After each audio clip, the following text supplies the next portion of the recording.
అస్సలాముఅలైకుం welcome to my recipe 78. ఇవాళ మన రెసిపీలో mutton gravy అయితే చూడబోతున్నాం. రండి ఫ్రెండ్స్, వీడియోకి వెళ్ళిపోదాం.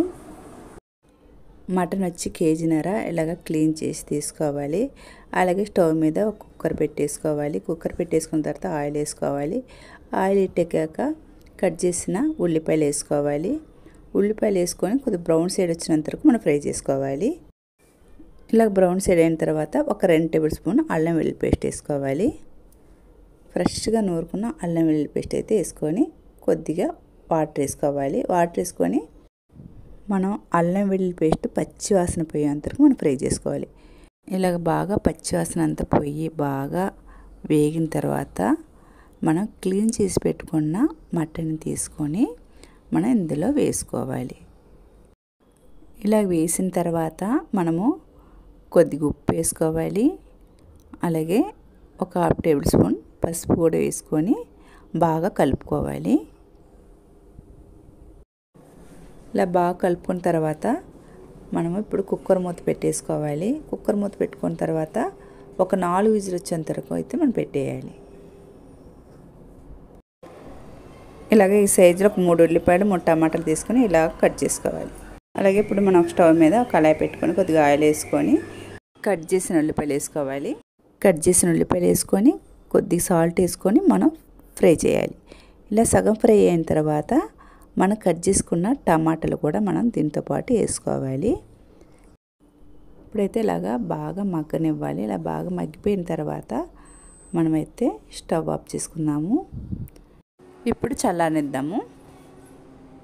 ఇప్పుడైతే బాగా చల్లారిపోయింది. ఇలాగ ఒక మిక్సీ గిన్నె తీసుకొని మిక్సీ గిన్నెలో వేసుకొని మనం ఫైన్ పేస్ట్ లాగా మనమైతే ఆడించుకోవాలి.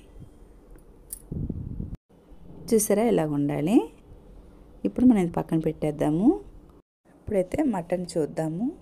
ఒకవేళ మటన్ ఉడకపోయినా సరే మళ్ళీ ఇంకొక 2 విజిల్ అయితే ఎక్స్ట్రాగా పెట్టుకోవచ్చు. ఇలాగా మటన్ తీసి పక్కన పెట్టేసుకోవాలి. పక్కన పెట్టేసుకున్న తర్వాత ఇంకొక గిన్నెలాగా తీసుకొని మళ్ళీ అవతల స్టవ్ మీద మనం పెట్టేసుకోవాలి. ఇలా పెట్టేసుకున్న తర్వాత కొద్దిగా ఆయిల్ వేసుకోవాలి. ఆయిల్ వేసుకొని మన టమాటా ఉల్లిపాయల పేస్ట్ని ఇలా వేసుకొని బాగా ఆయిల్ అంతా పైకి వచ్చినట్టుగా అయితే మనం బాగా ఫ్రై చేయాలి. టమాటా పేస్ట్ వేగుతుండగా మనం ఇంకొక మిక్సీ గిన్నె తీసుకోవాలి. తీసుకొని కొద్దిగా జీడిపప్పు కొద్దిగా పెరుగు వేసుకొని మన ఫైన్ పేస్ట్ లాగా మనమైతే ఆడించుకోవాలి. మన టమాటా ఉల్లిపాయ పేస్ట్ చూద్దాము. చూసారా ఇలా ఉండాలన్నమాట. ఈ స్టేజ్లో మనము ఆడించి పెట్టుకున్న పెరుగు జీడిపప్పు పేస్ట్ని ఇలా వేసుకోవాలి. ఇలా వేసుకొని దీంతో పాటు బాగా కలుపుకోవాలి. 1 నిమిషం బాగా దీంతో పాటు ఇలాగా కలిసిపోయినట్టు కలుపుకున్న తర్వాత మనం దీనికి సరిపడా మనం కారపొడి వేసుకోవాలి. అలాగే 1 టేబుల్ స్పూన్ ధనియాల పొడి, 2 table spoon garam masala, 1/2 table spoon పసుపు, హోమ్మేడ్ గరం మసాలా, ఇంట్లో తయారు చేసుకున్న గరం మసాలా. గరం మసాలా వీడియో కూడా వేసాను, కావాలంటే ఆ వీడియో వెళ్ళి చూడండి. ఇలా మసాలా అంతా బాగా కలిసిపోయినట్టు కలుపుకున్న తర్వాత మనం ఇందులో మనం ఉడకపెట్టి పెట్టుకున్న మటన్ని ఇలాగ వేయాలి. ఇలా వేసాక ఒక్కసారి బాగా కలుపుకోవాలి. మనకి ఎంత వాటర్ అంత సరిపడి చూసుకొని మనం వాటర్ అయితే వేసుకోవాలి. ఇలాగ వాటర్ వేసుకోవాలి. ఇలా వాటర్ వేసుకున్న తర్వాత ఒకసారి కలుపుకొని 3 నిమిషాలు అయితే మూత పెట్టుకోవాలి. ఇప్పుడు 3 నిమిషాలు అయిపోయింది. మనం చూద్దాము. మన మటన్ గ్రేవీ అయితే రెడీ అయిపోయింది. ఇలా కొత్తిమీర వేసుకొని మనం సర్వ్ చేసుకోవాలి. అన్నంలోకి చపాతీలోకి నాన్లోకి చాలా టేస్ట్గా ఉంటుంది మటన్ కర్రీ అయితే.